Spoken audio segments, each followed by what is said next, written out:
ইয়াহুদি যারা কাফের, তাদের ধর্মীয় কিতাবে একটা বাণী আছে, তাদের মূল নীতি। ইয়াহুদিদের কথা হলো, মুসলমান যেদিন জুমা এবং ফজর বরাবর হবে মুসল্লি মুসলমানদের, সেদিন মুসলমানদের হাতে গোটা পৃথিবী পরাজিত হবে, মুসলমান চূড়ান্ত বিজয়ী হবে। কোন নামাজ? এশা এবং ফজর, এশা এবং ফজর। এই জন্য আজকে আলহামদুলিল্লাহ জুমার নামাজ, জুমা এবং ফজর, জুমা এবং কি আলহামদুলিল্লাহ, জুমায় তো মুসল্লি আলহামদুলিল্লাহ, আল্লাহ শুকর। এই যে মসজিদ ভাঙ্গা মসজিদ হয়, দোতলার কাম হয়, তিনতলার কাম হয়, কি লেগা? শুক্রবারে জাগা হয় না, ঠিক কিনা বলেন? হায় রে মুসলমান, মুসলমানের উপরে কি শুধু শুক্রবারেই নামাজ ফরজ? তাহলে এতগুলো মানুষের জন্য যদি জুমার নামাজের জন্য যদি মসজিদ বড় হয়, তাহলে এরা ফজর পড়বে না কেন বলেন? 5 ওয়াক্ত নামাজ সবটাই ফরজ করেছেন কে? তো জুমার নামাজ ফরজ করছেন কে? তো আপনি জুমার নামাজ পড়েন, কিন্তু ওই দিনকার আসর পড়েন না, মাগরিব পড়েন না, এশা পড়েন না, তা আপনি যে আল্লাহর লাগিয়া পড়েন জুমার নামাজ, এ কেমনে বুঝুন কাকা? আপনি দোস্ত, তুমি একটা ছেলে কদ্দুর কওসায় বুঝাইয়া বিষয়টা আমরা একটু বুঝতাম, যে আমি জুমার নামাজ পড়ি আল্লাহর জন্য আর আসরের নামাজ পড়ি না আল্লাহর জন্য। কারণটা কি? পুরা সপ্তাহ 5 ওয়াক্ত নামাজ পড়ি না, এরপরে যদি কেউ মসজিদের মাইক দিয়েও শিক্ষারা বলে আমি জুমার নামাজ পড়ি আল্লাহর জন্য, আমি কমপক্ষে আমার বিশ্বাস হয় না। কথা বুঝেন নাই? আপনি যদি আল্লাহর জন্যই পড়েন, তো আসরের সময় আল্লাহর অপরাধটা কি? মাগরিবের সময় আল্লাহর অপরাধটা কি? নাউজুবিল্লাহ বলে, তো কেন পড়েন না? ছেলেরা বলো, বাপ কে তোমাদেরকে বুঝাইয়া দিল মুসলমান শুধু জুমার নামাজ পড়তে হয়, বাকি নামাজ পড়তে হয় না? এটা বুঝাইছে যে যে তোমার দিলে দিছে সে শয়তান, সে শয়তান, সে শয়তান, ইবলিস, শয়তান, ইবলিস। মুসলমান তো তাকে বলে যে জুমাও পড়ে, 5 ওয়াক্ত নামাজও। কথা বলেন? এই জন্য যেই সমস্ত লোক শুধু জুমার নামাজ পড়ে, 5 ওয়াক্ত নামাজ পড়ে না, ওনারা জুমা পড়ে 2 কারণে। কয় কারণে? 1 বেডিতের কারণে, 2 গ্রামের মানুষের কারণে। প্রথম হলো বেডি বউয়ারি, এ বেডি কইবে বোন ওই অন্য বেডির কাছে, বিশ্বাস করেন এমন আবু জাহেলের ঘর করি, এই অজাতে কদ্দুর শুক্রবারে পশ্চিম দিকে আসার খায় না, এমন ডাকাইতের ঘর করি, কলজাটা জ্বল্লা জ্বল্লা শেষ বোন, এরুম ডাকাইত, এরুম আবু জাহেলের ঘর করি, তে কদ্দুর শুক্রবারেও পশ্চিম দিকে আসার খায় না। এই শর্মে নাহলে এবার কোনো ফরিন না না ফাই আইসে 25, বাইরিছে 35, বুঝেন নাই? আর 2 নাম্বার হলো গ্রামের মানুষে তারে হাঁটতে চলতে বলবে, আরে কি তারে আবু জেহেলকে দেখি নাই, কিন্তু তোরে দেখলাম, তোরে দেখলাম, আবু জেহেল মনে তোর মতোই আসিল রে, তুই তো কদ্দুর শুক্রবারও মসজিদে আইস না, তুই তো কদ্দুর শুক্রবারও পশ্চিম দিকে আচার খাস না, তোরে তো আমরা কবরস্থানেও দাফন করন যাইত না, তোর লগে তো কোরবানি দিল হইতো না। এই শর্মে এবার সপ্তাহ সপ্তাহ আইয়া দেখাইয়া যায়, আপনারা ঘাবড়াইয়েন না, আমি আসি হাজিরা খাতা কি উড়াইয়া যায়, হাজিরা দিয়া যায়। আর ইমাম সাহেবরে হয়তো বলে গেছে, হুজুর হাজিরা খাতার কি দিয়ে দিয়েন, টিক চিহ্ন দিয়া দিয়েন, আমি আসি, মরছি না। যদি লজ্জা থাকে তাহলে আজকের থেকে নিয়ত করেন ইনশাআল্লাহ 5 ওয়াক্ত নামাজ পড়বেন, বলেন ইনশাআল্লাহ। আল্লাহ নবী সাল্লাল্লাহু আলাইহি সাল্লাম জীবনের শেষ মুহূর্তে বলে গেছেন, আয়েশা আসসালাত, আমার উম্মতকে বলিও নামাজ ঠিক রাখ। নবীর সাহাবী ওমর ইন্তেকালের পূর্ব মুহূর্তে ফজরের নামাজের ইমামতির সময় ওনারে ছুরি মারছিল, উনি ফজরের নামাজ পড়ে যাচ্ছে, এই অবস্থায় বলছে আগে নামাজ, তারপরে আমাকে ধৈর্য। সাহাবীরা আগে নামাজ পড়ছে, এরপরে ওনাকে ধরছে। হযরতে খুবাইব ইন্তেকালের শাহাদাতের পূর্ব মুহূর্তে ওনারে ফাঁসিতে ঝুলাইছিল নবীর সাহাবী, ফাঁসিতে ঝুলাবার আগে মক্কার কাফেররা বলছিল, খুবাইব শেষ আশাটা কি? উনি বলছে 2 রাকাত নামাজ পড়তে চাই। এইমাত্র শুনলেন ইমামে হুসাইন রাদিয়াল্লাহু তাআলা আনহু কারবালার মাঠে ওনার শেষ তামান্না, শেষ আবদার কি ছিল? কোন নামাজ? মেরে মোহতারাম, আমার বাপ কিভাবে বললে বুঝবেন? কেমনে বললে বুঝতেন? কিভাবে বুঝবেন আপনি? আমি আমার সবটুকু আবেগ দিয়ে, মহব্বত দিয়ে আপনাদেরকে বললাম, ছেলেরা তোমরা ফিরে আসো বাপ। সব ছেলে একরকম গাফেল হইও না। আরো বললেও, হাজার বললেও কিছু মানুষ গাফেল থাকবেই, কিন্তু 2-4 জন ছেলে, 2-4 20 জন ছেলে, 50 জন 100 জন ছেলে, তোমরা ফিরে আসো বাপ। তোমরা ফিরে আসো, তোমরা ফিরো বাপ, তোমরা ফিরো। ইসলামের মধ্যেই শান্তি, আল্লাহর দ্বীনের মধ্যে শান্তি। কসম বাপ, সেজদার মধ্যে শান্তি। গুনায় তৃপ্তি দেয় না। তুমি যদি সারা পৃথিবীর সমস্ত মহিলা উলঙ্গ ছবি দেখো, আল্লাহর কসম এরপরেও তোমার শখ মিটবে না, তোমার আরো দেখতে মন চাই। সারা পৃথিবীর 1 সাগর মদ যদি তুমি পান করো, তারপরও মদের নেশা মিটবে না, তৃপ্তি হবে না, আরো নেশা করতে চাই। সারা পৃথিবীর সব টাকা নিয়ে জুয়া খেলতে বসলেও জুয়ার নেশা যাবে না। জুয়া শেষ পর্যন্ত হাজারো মানুষ জুয়ারি বাড়ি বিক্রি করে ফেলে, ভিটা বিক্রি করে ফেলে, শেষ পর্যন্ত বৌজি পর্যন্ত বিক্রি করে ফেলে। এমন জানোয়ার আছে কিনা বলেন? ফকির বানায় দেয়, ফকির রাস্তার ভিখারি বানায় দেয়। গুনাহ তৃপ্তি দেয় না। গুনাহ কি দেয় না? 1 সাগর মদ তৃপ্তি দেয় না, 1 গ্লাস পানি, হালাল পবিত্র পানি তৃপ্তি দেয়। সারা পৃথিবীর উলঙ্গ নারী তৃপ্তি দেয় না।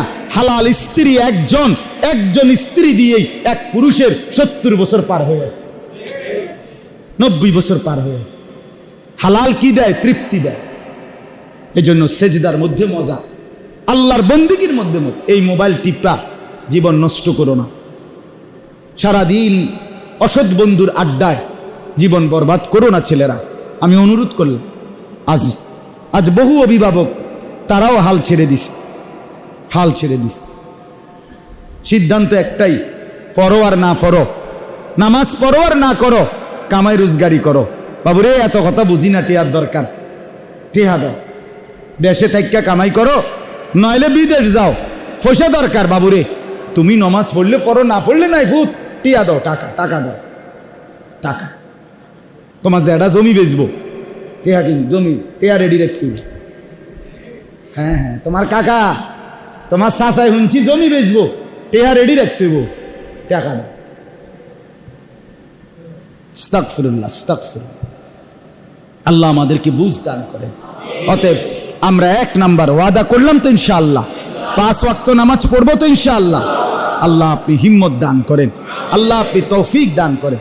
সহজ একটা উপায় ছেলেদের জন্য বাপ, 5 ওয়াক্ত নামাজ পড়ার জন্য যদি তোমার মন হিম্মত আসতে হয়, একটা সহজ বুদ্ধি হলো, পেশাব করে পায়খানার পরে, টয়লেট বাথরুমের পরে টয়লেট পেপার ব্যবহার করো, পানি ব্যবহার।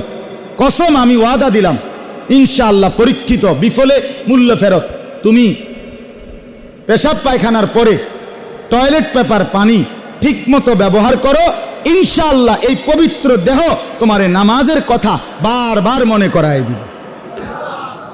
মূল কারণ নামাজ পড়তে মন চায় না, মূল কারণ হলো প্যান্টের মধ্যে মুত, লুঙ্গির মধ্যে মুত। এত বড় দামরা মুতটা বড়াই রাখছে তুমি। ছি ছি ছি ছি। আমার 1.5 বছরের মাইয়া ছুট্টু, এই মেয়েও পেশাব করলে লগ লগ টানাটানি শুরু করে, হাফ প্যান্ট খুলতু বিল্লা। এত বড় আস্তা বেড়া, এতে মুত্তা ফানি লয় না। ছি ছি ছি ছি ছি ছি। বেটা এত নোংরা মানুষ হয় না বেটা। মুসলমান তো পরের কথা, মানুষ এত অপবিত্র হয়। এজন্য শরীর পবিত্র থাকলে, টয়লেট পেপার পানি ব্যবহার করিলে শরীর পবিত্র, আর তখন পবিত্র দেহে ফেরেশতা থাকে। আল্লাহর ফেরেশতা তোমার ইবাদতের জন্য উৎসাহিত করবে, আল্লাহর বন্দেগীর জন্য মনে করায় দিবে। এজন্য চেষ্টা করতে পারি তো ইনশাআল্লাহ। একটু টয়লেট পেপার পকেটে রাখলে তেমন কোনো অসুবিধা নাই। এই টয়লেট পেপার ভাঁজ করে করে রাখলে খালাস, সহজ বিষয়। এটা পকেটে থাকলো, যখনই পেশাব পায়খানার জরুরত তো টয়লেট পেপার ব্যবহার করিলে, পানি ব্যবহার করিলে শরীরটা পবিত্র থাকবে, নামাজ পড়তে মন চাইবে। আল্লাহ তৌফিক দান করে। চেষ্টা করবেন ইনশাআল্লাহ। ছেলেরা বলো ভাই, চেষ্টা করবো ইনশাআল্লাহ। 2 নাম্বার আমল হলো, আল্লাহ বলছে, এটা শুধু ব্যাখ্যা ছাড়া বলি। 2 নাম্বার তাহাজ্জুদ নামাজ। অমিনাল লাইলি ফাতাহাজ্জাদ বিহি নাফিলাতাল লাক আসা আন ইয়াবআসাকা রাব্বুকা মাকামাম মাহমুদা। 2 নাম্বার আল্লাহ বলে, বন্ধু আপনি রাত্রিবেলা কোরআনুল কারীম তেলাওয়াতের সাথে তাহাজ্জুদ পড়েন, আপনাকে আমি হাসরের ময়দানে সর্বশ্রেষ্ঠ মর্যাদার যেই জায়গা মাকামে মাহমুদ, এই তাহাজ্জুদ পড়লে আমি আপনাকে সেটা দান করব। এই তাহাজ্জুদ, এই যারা মুরব্বী আছেন, যারা নিয়মিত নামাজি আছেন, আপনারা রাত্রিবেলা 2 রাকাত 4 রাকাত নফল নামাজ পড়ে নিজের দোয়া কান্নাকাটি আল্লাহর কাছে চাইবেন, আল্লাহ বরকত দিবেন। হাদিসে আছে, নবীজি বলছে, শেষ রাত্রে আল্লাহ বলতে বলতে বলতে বলতে শেষ পর্যন্ত খোদ আল্লাহ ইয়াবসুতু ইয়াদাইহি, নিজের কুদরতি 2 হাত একদম লম্বা করে দেয়, বিছায়া দেয়, আর বলে, তোমরা বান্দা যা বন্দিগি করবা তা আমি ঋণ হিসাবে নেব, আর তোমার ঋণের বদলা আমি 100 ফেরত দেব। সেজদা দিবা, আমারে ঋণ দিলা, রুকু করলা, আমারে ঋণ দিলা, আমায় তাসবিহ পড়লা, আমারে ঋণ দিলা। রাত্রিবেলার তোমার বন্দিগি আমার কাছে করস, আর করস সুদ করা, ঋণ সুদ করা নফল। বোঝেন না কথাটা? ঋণ সুদ করা কি নফল? যে করলে করলাম, না করলে নাই। আল্লাহ বলে, ঠিক আমি করজ নিলাম, ঋণ নিলাম, আমি তোমারে বিনিময় ফেরত দেব, এটা আমি আমার জন্য আবশ্যক করে নিলাম। তাহলে দ্বিতীয় আমল কি বলেন? তাহাজ্জুদ। বলেন না কি? 3 নাম্বার হলো দোয়া। বেশি বেশি দোয়া, দোয়া বেশি বেশি কি? ওয়াকুর রব্বি আদখিলনি মুদখালা সিদকিন ওয়া আখরিজনি মুখরাজা সিদকিন ওয়াজআল লি মিন লাদুনকা সুলতানান নাসীরা। এই দোয়া, দোয়া বেশি বেশি দোয়া করা আল্লাহ। তাহলে 1 নাম্বার 5 ওয়াক্ত নামাজ, বলেন। 2 নাম্বার তাহাজ্জুদ নামাজ। 3 নাম্বার আল্লাহর কাছে বেশি বেশি কি করা? আল্লাহ বলেন, আমার বান্দারা যদি এই 3 আমলে অভ্যস্ত হয়, আমি এবার নবী, এবার আমনে কইয়া দেন, ওয়াকুল আমনে কোন, তোমরা 3 আমল করছো তো ঠিক মতো, জান যা আল হাক্কু ওয়া জাহাকাল বাতিল, হকের বিজয় হয়ে গেল, বাতিলের পরাজয় হয়ে গেল। ইসলাম বিজয় হয়ে গেল, বাতিল পরাজয় হয়ে গেল। ইন্নাল বাতিলা কানা জাহুকা। আরে বাতিল তো আগের থেকেই পরাজিত হওয়ার কথা। তুমি পূর্ণ নামাজি হও নাই, তুমি তাহাজ্জুদ পড়ো নাই, তুমি দোয়া করো নাই, দেখেন আমি দেরি করতে আসি। তুমি রেডি হইলে আমি বিজয় দিতে তো রেডি আছি। আজ আমরা হেরে যাচ্ছি কেন? সাহাবীরা জিতে গেলেন কেন? কথা বলেছেন নাই? আমরা আজ আমরা মুসলমান হেরে গেলাম কেন? আমরাই নামাজ পড়ি না, আমার ধর্ম আমারই পছন্দ হয় না, তো মানুষের পছন্দ হবে কেন? আজকে এতটুকুই কথা। মেহেরবানি করে প্রত্যেকে ইনশাআল্লাহ এই 3 আমল, 5 ওয়াক্ত নামাজ, তাহাজ্জুদ নামাজ, বেশি বেশি দোয়া। বলেন তো, আবার বলেন।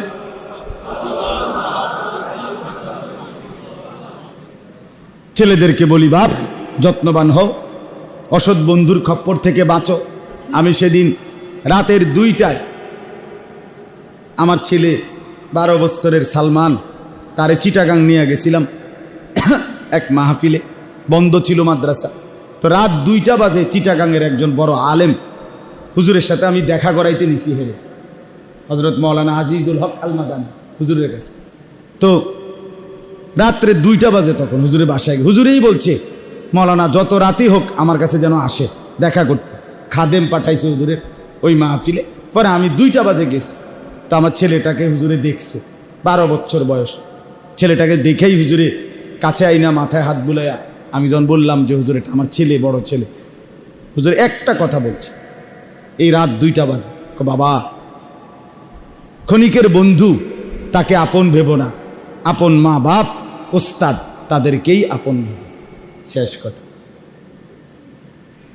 এ কথায় দূরে গেছে। ক্ষণিকের বন্ধু তারে কি ভাইব না? আপন মা বাপ, শিক্ষক, ওস্তাদ, তাকেই আপন। এজন্য ছেলেদেরকে বলি, বাপ, এই সমবয়সী বন্ধু যে তোমারে উলঙ্গ ছবি দেখায় মোবাইলে, মদের আড্ডা চিনায়, জুয়ার আড্ডা চিনায়, তোমারে নারীর ফান্দে ফেলে দিছে, তোমারে দুশ্চরিত্রতার আখড়াই নিয়ে গেছে, এটা বন্ধু না, এটা শয়তান। এটা কি? এটা অসৎ, এটা শয়তান, এটা ইবলিস, এটা ইবলিস। লা তুসাহিব ইল্লা মুমিন, মুমিন ছাড়া কাউকে বন্ধু না। সম্পর্ক বলতে দুনিয়ার কাজকর্মের জন্য সবার সাথে চলতে হবে, কিন্তু বন্ধুত্ব, বন্ধুত্ব, অন্তরঙ্গতা, এটা বেঈমানের সাথে, নাফরমান পাপীর সাথে হবে।